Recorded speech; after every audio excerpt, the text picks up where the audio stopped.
Entonces, vamos a comenzar. Anthony, porfis.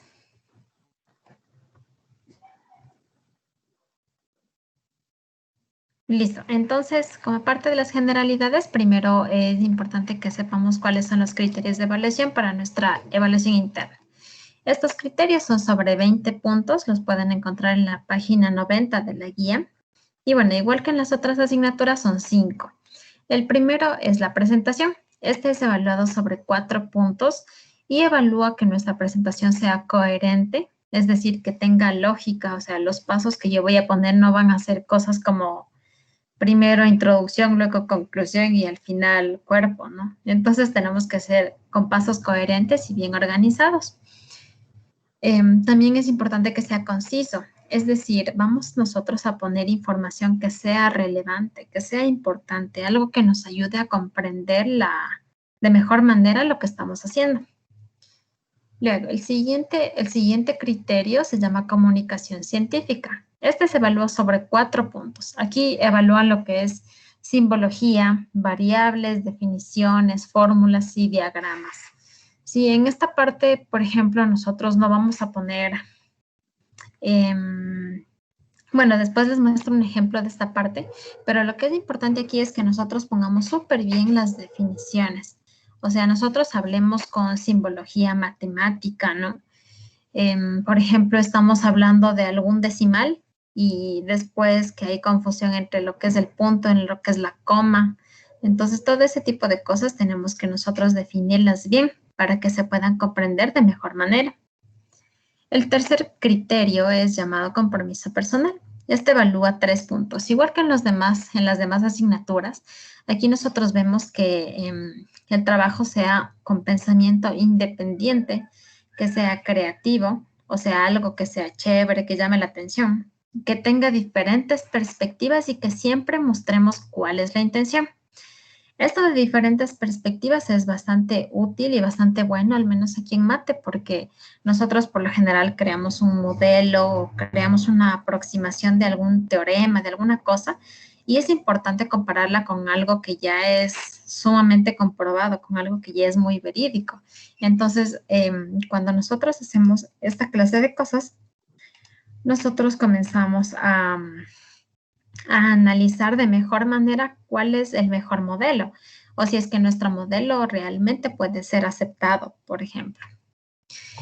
El siguiente criterio se llama reflexión. Este es evaluado sobre 3 puntos y aquí nosotros, bueno, aquí se califica lo que son los objetivos, el análisis, o sea, cuáles son las implicaciones que tiene nuestro trabajo, qué problemas podemos afrontar cuando lo hagamos.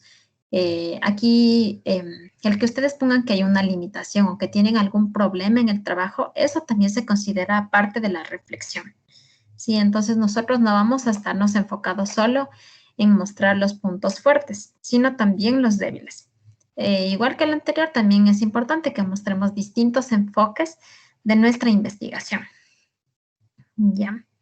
Dentro del uso de las matemáticas, lo que van a evaluar acá es que todo sea pertinente y acorde al nivel que estamos nosotros manejando.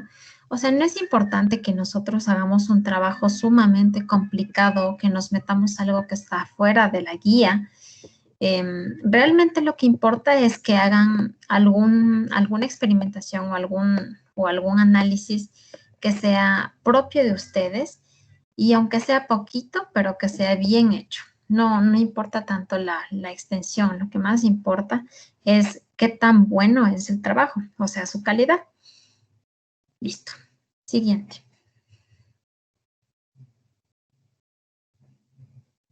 Anthony. Listo. Ahora entonces vamos ya a empezar directamente con un ejemplo. Este ejemplo es sumamente detallado. Entonces, el tema del ejemplo básicamente es un modelo matemático para estimar la población mexicana. Entonces, el objetivo en sí es encontrar un modelo matemático que se ajuste muy bien para poder estimar la población mexicana en un futuro. Entonces, básicamente aquí lo que hizo el estudiante es coger datos de una organización llamada INEGI Entonces, esta organización es como el censo que se hace, ¿no? Cada 10 años y que igual se hace aquí en el Ecuador. Entonces, el estudiante cogió datos desde 1930 hasta el 2010. Y bueno, claramente, o sea, los datos son claritos en la tabla y muy bien hechos. Entonces, cuando ya pasamos nosotros a poner los datos aquí, vamos a identificar qué variables tenemos. Anthony.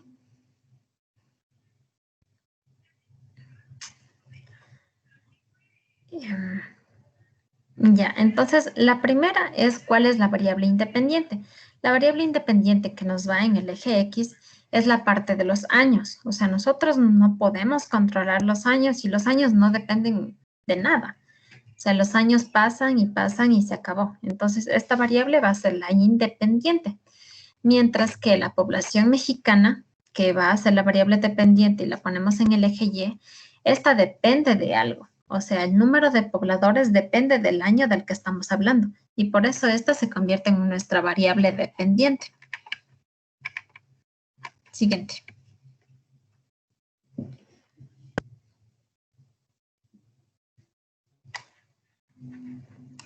Ya, listo. Entonces, ahora el punto aquí es que este estudiante comenzó haciendo un cambio de variables que no era muy conveniente.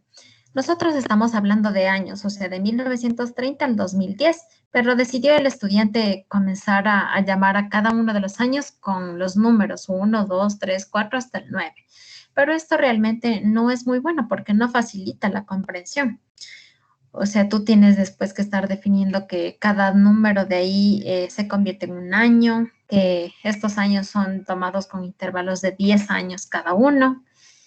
Y a la final, por ejemplo, si fuera un trabajo súper extenso, si yo estoy al final del trabajo y veo una tabla como esta, me voy a olvidar. Y a la final, si quiero saber cuál es el año 5, tengo que desde el inicio estar, a ver, 1930, 40, 50, 60, 70. Entonces, eso dificulta la comprensión y no es muy favorable. Además, podemos trabajar en años tranquilamente porque no nos afectaría ningún cálculo ni nada por el estilo. Siguiente.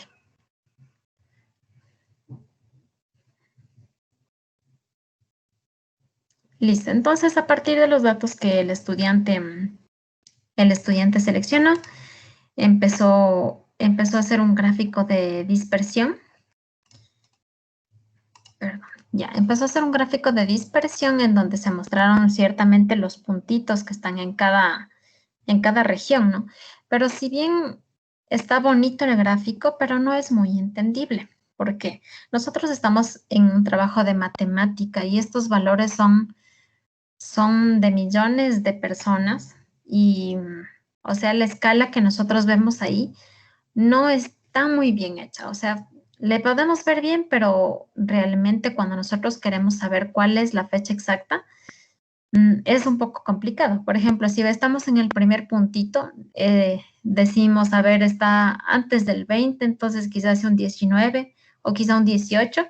Entonces, eso no facilita la comprensión. Y en este tipo de gráficos, cuando tenemos, por ejemplo, el puntito en la mitad de dos líneas, yo lo que les sugeriría es que hagan más bien un gráfico en donde muestren milimetrado la parte de toda esta posición de los puntos. Y eso nos va a ayudar a comprender mucho mejor las cosas. ¿Sí?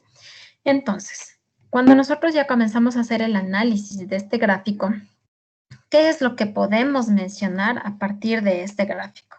Nosotros ya podríamos comenzar a mencionar qué función puede aproximarse. Realmente no podemos mencionarlo porque aún ni siquiera hemos definido las funciones a considerar. Y ese fue un error que cometió también el estudiante. Entonces, lo que podríamos nosotros mencionar de este gráfico son las relaciones de proporcionalidad. O sea, cada 10 años sube 20 millones, el siguiente año sube otros 20, el siguiente otros 20 quizá.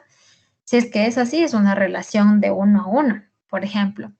Pero si tenemos una gráfica un poco más dispersa como esta, nosotros solo debemos mencionar que hay una relación de proporcionalidad directa en donde si nosotros vamos en aumento de los años, los millones de personas igual van en aumento, pero la relación es un poco menos de 1 a 1 y etcétera, etcétera. ¿Sí? Siguiente. Listo, entonces después de eso ya el estudiante empezó a plantear cuál función realmente me sirve. Pero él hizo este gráfico que ustedes pueden ver aquí. Él planteó una función lineal, cuadrática, logística y les mostró los gráficos. Sin embargo, ¿cuál es el problema de esto? O sea, si nosotros le vemos solo así, es bastante complicado saber cuál función realmente es la que me sirve. Entonces, lo que quizá pudieran mejorar en la parte de aquí es que al lado de este gráfico, ustedes le pongan la gráfica de dispersión para ver si realmente es o no es. Y lo que también deben ustedes hacer es pensar en la escala. Dale 2 clics, pizca, porfa. Entonces, cuando ustedes empiezan a pensar en la escala y todo eso, ahí es cuando ustedes van a ver si realmente les sirve para hacer un fiteo bueno, para ver si es que los puntitos se aproximan a las gráficas o no. Y también el punto es que aquí en algo así como una definición de una función, nosotros tenemos que poner la definición como tal. O sea, no podemos poner una función lineal con una traslación. Vamos a poner una función normal. Si es que ya vemos que después con los puntos, con los puntitos como que están más arriba, ahí quizá podamos utilizar una función que esté trasladada. Pero antes de eso, no. Cuando nosotros empezamos a definir, le definimos la función tal y cual está. ¿Sí? Siguiente.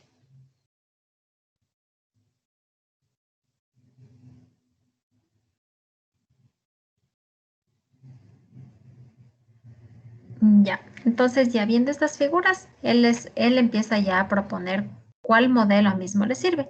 Y él dice que va a ser el modelo exponencial y cuadrático. Entonces, ambos modelos va a empezar a formularlos. Entonces, comienza con el exponencial. El exponencial sabemos bien que es de la fórmula, bueno, de la forma esta a b elevado a la t, ¿no? Un número elevado a alguna otra cantidad y vemos después, calculamos cuál es el valor de a y cuál es el valor de b. Entonces, en este punto nosotros ya empezamos a definir las variables. Y si ven el t, es el tiempo en años y entre paréntesis dice 10 años, pero realmente no se entiende muy bien a qué estamos definiendo como el t, o sea, qué significan los 10 años. No está explicado eso en este momento. Entonces, por eso en un inicio no era conveniente hacer el cambio de variables y si es que ya lo hiciste, tienes que explicarlo bien. O sea, si nosotros empezamos a poner P, población mexicana, aquí puedes tú, por ejemplo, argumentarle abajito la población mexicana se refiere a cada individuo dentro de la sociedad con identificación mexicana o etcétera. Y en la parte de tiempo, en años, que dice 10 años, el tiempo T se va a definir como un rango del 1 al 9, pero realmente cada número identifica un cierto año que se toma de intervalos de 10 años, por ejemplo. O sea, ustedes empiezan a redactar algo, pero ya explicando cada una de las variables, porque si no es un poquito confuso. Después, en el segundo punto, bueno, nosotros sabemos que para sacar un modelo exponencial que solo tiene como dos incógnitas, necesitamos solo 2 puntos. Entonces, él cogió 2 puntos de la tabla que calcula y les escribe ahí. Pero ¿cuál es el error aquí? En cambio, aquí ya nos afecta la parte de simbología, ¿no? El uso de la matemática y todo. Porque nosotros sabemos que los pares ordenados siempre tienen que expresarse con los paréntesis, pero aquí no hay paréntesis. E incluso el ponerle en una sola línea, como que a veces nos perdemos. Entonces ahí, por ejemplo, nosotros debíamos haber puesto paréntesis y debíamos haberle escrito cada par coordenada, o sea, cada coordenada en una línea diferente. Siguiente. Listo, entonces de aquí esta persona ya usa un sistema de ecuaciones y resuelve básicamente, saca un modelo, pero el punto es que cuando tú ya sacas un modelo tienes que explicar lo que significa cada número. O sea, ya tienes ese número grandote ahí que está 1.28, no sé cuánto. Entonces, cuando ya tienes un número así, tú vas a explicar. Entonces, nuestro modelo nos dice que la parte exponencial, que está referente al tiempo, va a subir con un grado de 1,28 con cada tiempo y no sé, o sea, me invento. ¿Ya? Entonces tienen que explicar cada número. Y luego, ¿cuál es el otro error que también como que quizá le puede afectar? Como había mencionado antes, nosotros tratemos de siempre manejarnos con el mismo número de decimales en todos los números que estemos utilizando. Entonces, si ustedes ven el número de la izquierda del 12, ahí utiliza 3 decimales, creo, porque eso también no está muy bien explicado. O sea, no sabemos si el punto o la coma, o sea, no sabemos qué significa mucho. Entonces, eso también es importante definirlo. Entonces, el primer número está con 3 decimales y el segundo está con un montón y no sabemos qué significa cada cosa. Entonces, eso también es importante manejarlo bastante bien. Siguiente.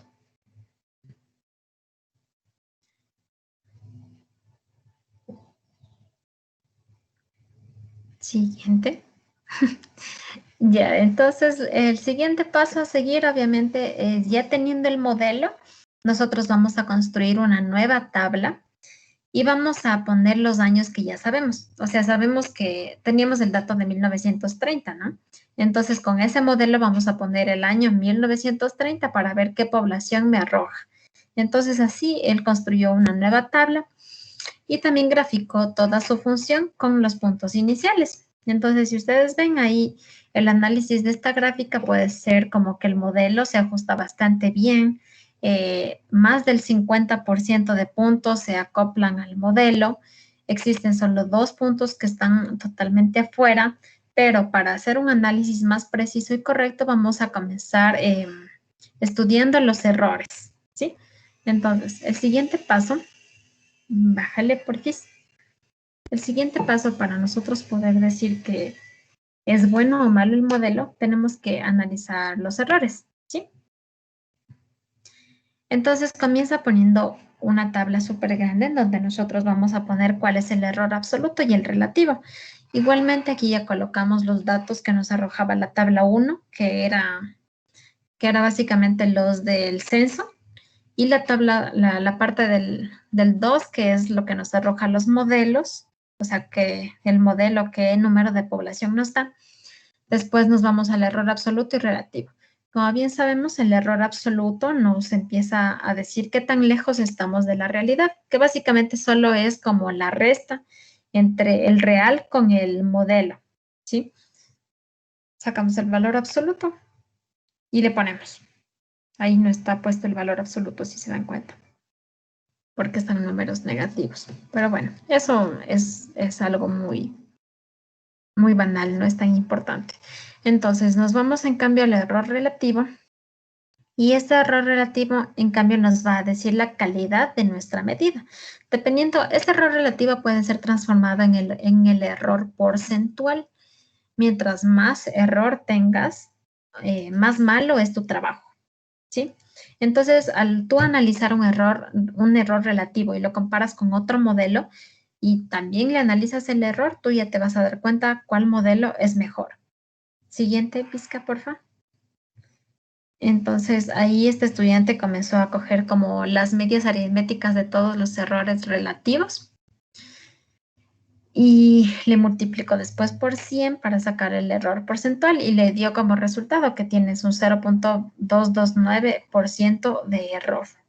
Es bajo realmente, pero está muy bueno. ¿Sí? Entonces, esto ayuda para analizar el resultado después. Siguiente.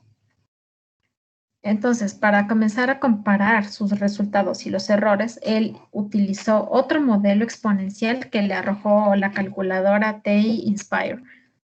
Entonces, él hizo lo mismo, dio los datos y todo, y le salió la gráfica verde, como ustedes pueden ver. Igual aquí la comprensión es bastante buena, le muestran la leyenda, dicen de qué se trata cada una de las líneas. Y está básicamente súper parecido, ¿no? Entonces, como no podemos apreciar súper bien, es mejor analizarlo desde los errores nuevamente. Ahí nosotros podemos plantear cuál es el mejor de los dos. Siguiente.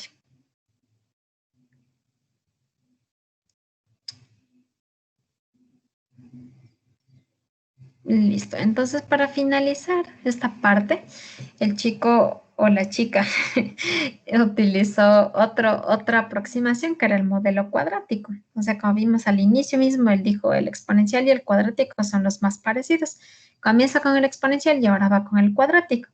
El cuadrático nosotros que sabemos que es ax cuadrado más bx más c, ¿no es cierto? Entonces tenemos tres incógnitas, por lo cual necesitamos 3 puntos de los datos originales. Utilizan los 3 puntos, la notación es correcta, si ven ahí ya está utilizando el mismo número de decimales o no sé lo que es, pero bueno, está bastante claro el proceso. Siguiente. El problema de esta persona es que aquí trató de complicarse la vida. Tenemos un sistema de ecuaciones de 3 incógnitas y para resolverlo, este estudiante empezó a utilizar la matriz inversa. Pero esto realmente no era necesario, o sea, nosotros sabemos que un sistema de 3 ecuaciones es bastante sencillo y el estar utilizando una matriz como que nos estamos complicando la vida de gana. Si ya fuera de 4, como quiera, pero en 3 no es necesario. Esto no es penalizado, el utilizar algo así, pero realmente te quita tiempo y, o sea, no es tan necesario, ¿sí? Entonces él ya sacó su modelo, y al final lo pueden ver, ese es el modelo que él sacó, las 3 incógnitas, lo resuelve y todo bien. Siguiente. Entonces, igual que los otros modelos, el estudiante tiene que analizar los errores y de ahí de los errores él ya va a darse cuenta cuál de los modelos es mejor. Igual él hizo este gráfico y igual que en los anteriores, nosotros vamos a ver, o sea, cuántos puntitos están fuera de la línea del modelo, cuántos están adentro. Más del 50% se acopla a este modelo o no se acopla. ¿Será que es bueno o será que es malo? Entonces procedemos a analizar los errores. Siguiente.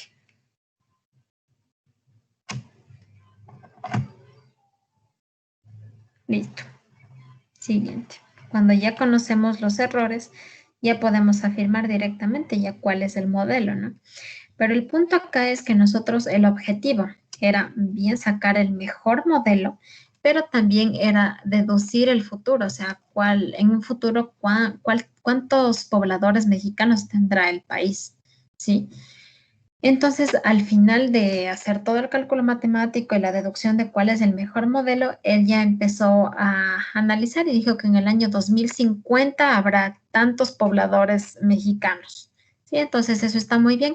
Utiliza el mejor modelo, que en este caso le dio el exponencial. Utiliza el mejor modelo y dice que este número de personas va a haber en el 2050. Siguiente. Entonces siempre tenemos que acordarnos de nuestro objetivo y mostrar siempre la intención, qué es lo que queremos llegar al final del haber analizado todo esto, ¿no? Entonces ya en la conclusión, hazle un clic más de Vizca, por favor. Ya en la conclusión, lo que nosotros vamos a darnos cuenta es que aquí nosotros ya tenemos que poner cuál es el más preciso y tenemos que comparar los 3 modelos que analizamos, el que sacamos exponencial, el de la calculadora y el cuadrático. Entonces ahí los compara y si ustedes se dan cuenta, miren, el 2.229, 0.229, ese es el exponencial. Luego el otro de la calculadora es 0.262 y en cambio el cuadrático es 0.742. Entonces el menor porcentaje es el mejor modelo porque tiene menos error. Entonces eso te dice directamente que el modelo exponencial es el mejor de los 3 modelos. Entonces, bueno, ya en la conclusión, como siempre se les ha dicho, lo que ustedes tienen que hacer es ya mostrar su resultado final, responder básicamente a la hipótesis que plantearon en un inicio, responder claramente al objetivo, mostrar qué es lo que querían, a qué es lo que querían llegar y también mostrar las limitaciones y posibles mejoras al trabajo. Este estudiante incluso en la parte de limitaciones, él pensó que quizá el crecimiento poblacional de México sea igual al crecimiento poblacional de otro país. Entonces, quizá algo para mejorar el trabajo sería analizar el crecimiento poblacional de más países, no solo el de México. y analizar con más funciones, no solo con la exponencial y cuadrática. Entonces, todo eso ustedes lo colocan en la conclusión y listo. Este trabajo por todo eso sacó 16 puntos sobre 20, pero realmente es bastante bueno. Entonces, algo que se me estaba ocurriendo como recomendaciones de temas, de posibles temas para su evaluación, son los siguientes. Básicamente, en los dos primeros gráficos que nosotros vemos ahí, la flor y la luna, ustedes lo que podrían hacer es calcular el área. Por ejemplo, a mí me gustan las plantas, entonces voy a calcular el área dibujando diferentes circunferencias para que rocen los pétalos y y luego que le saco la integral quizá, y puedo calcular el área que tiene una flor. De ahí dicen es que no me gusta la fotografía. Entonces, si te gusta la fotografía, pues hazle una foto a la luna, quizá en las distintas fases de la luna. Le ves la escala a la que estás midiendo y luego sacas realmente cuál es el área de la luna, o sea, desde la vista frontal, ¿no? Quizá puede ser un gran tema. De ahí dices, es que no me gusta mucho el área, ¿no? Me gusta quizá más lo de dispersión, sacar un modelo. Entonces decimos, a mí me gusta la lluvia. Entonces yo me voy a sentar en un banquito a observar la lluvia y me voy a fijar únicamente en un solo punto del suelo. Y en ese suelo yo voy a contar cuántas gotitas caen en cierto tiempo. ¿Sí? Entonces cuando nosotros vamos colectando datos nos vamos a dar cuenta que caen más, caen menos, quizá. Y ahí lo puedes calcular un modelo. Quizá te salga algo interesante. De ahí a los que les gusta, por ejemplo, los animales. Si ven ahí, quizá calculamos el área que tiene una telaraña. Decimos es que si es que tiene, o sea, le toman una foto, ¿no? No van a estar jugando con la telaraña. Entonces, por ejemplo, le toman una fotito, empiezan a calcular el área y decimos, o sea, nos vamos a la parte interna, ¿no? Quizás si es que le medimos el área de uno de esos espacios y le comparamos con otro espacio y con el otro espacio que son medios circunferenciales o hexagonales, le comparamos y si es que las áreas me dan igual, es una telaraña perfecta quizá. Todo eso lo pueden ustedes analizar. De ahí, lo que también es algo interesante es observar las cosas que tenemos en la naturaleza. Por ejemplo, aquí vemos en esta otra gráfica que es como un churito. Aquí me parece que se llama la serie de Fibonacci. Aquí ustedes pueden analizar si realmente lo que están observando cumple la serie de Fibonacci. Esa es básicamente un estudio del área y es bastante sencillo, pero es bonito e interesante porque a veces decimos que estas áreas, bueno, estas formas, estas figuras que cumplen los estándares de la serie de Fibonacci, decimos que tienen una perfección súper grande y es a lo que llamamos belleza. Entonces es bastante interesante. De ahí quizás si te gustan los carros y como que solo te gusta estar viendo hacia afuera de tu casa, quizá también empiezas a analizar a qué horas del día tienes más concentración de carros o cuántos carros pasan en tanto tiempo. Haces un gráfico de dispersión, sacas un modelo y dices, es que en estas horas de la tarde hay más embotellamiento, entonces no conviene ir por ahí. Es que la pandemia es que luego me contagio. Entonces, ustedes pueden empezar a hacer este tipo de análisis. De ahí otro tema que podrían también utilizarlo es igual un gráfico de dispersión, si es que sacan los datos, por ejemplo, del censo, creo que es del censo. Pueden empezar a analizar cuál es el número de integrantes por familia. Como bien sabemos, antes en la historia, ustedes saben que las familias como que tenían un montón de hijos o eran los integrantes más de 5 al menos. Pero ahora la tendencia es menor. O sea, si tú hablas con alguien en la calle, probablemente te dice que ni siquiera quiere tener hijos. Entonces, quizá tú vas ahí poniendo en una muestra de 100 familias, cuántas tienen más de 5 integrantes, cuántas tienen menos de 5 integrantes, y vas viendo a lo largo de los años. Y luego ahí puedes sacar quizá un modelo y te salga algo súper interesante. Pero en cambio ahí también quedaría bien una comparación con el número de pobladores, así como el ejemplo que les mostré, o sea, la población aumenta, ¿no? pero resulta que las familias tienen menos integrantes cada vez. Entonces, ¿cómo explicarías esta contradicción? Y listo. Esa es la parte de matemática que yo les quería mencionar. Y bueno, si tienen alguna pregunta ahorita, por favor me la pueden hacer en este momento. Listo. Kevin, por favor. A ver, que nosotros damos un nuevo curso de matemáticas, que es matemáticas, análisis, enfoques y medio, creo que sí. ¿Es lo mismo que los? Sí, o sea, este de análisis y enfoques, lo que vi que bastante utilizan es la comparación con otros modelos. O sea, siempre tienes que tratar de compararle con algo más para saber si es que lo que estás haciendo es bastante bueno. Ahí es donde tú empiezas como que el análisis y enfoques. Y por lo general lo que he visto de los trabajos es que para hacer este tipo de comparaciones utilizan mucho la tecnología. Entonces tú como que haces tu cálculo a mano y después lo comparas con algo que te da la computadora o la calculadora científica, por ejemplo. Entonces ahí le ves si es que se acercan o se alejan y haces el análisis, cuál es mejor. Entonces más o menos por ahí siempre va el de análisis y enfoques. Solo ese es el único cambio que más o menos le veo.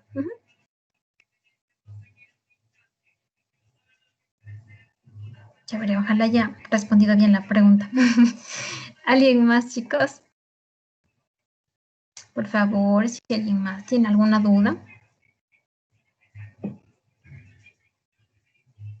Nope. Bueno, entonces nosotros queríamos ver si es que les dábamos un receso de unos 5 minutitos para que descansen un poquito porque de ahí vamos a seguir con el de biología y física. Entonces, para que no se nos cansen demasiado, si les parece bien, sería a las 17:43. Nos volvemos a conectar y seguimos con la parte de biología y física. Y también no olviden que si tienen más dudas o alguna cosa, ustedes pueden escribirles a sus tutores.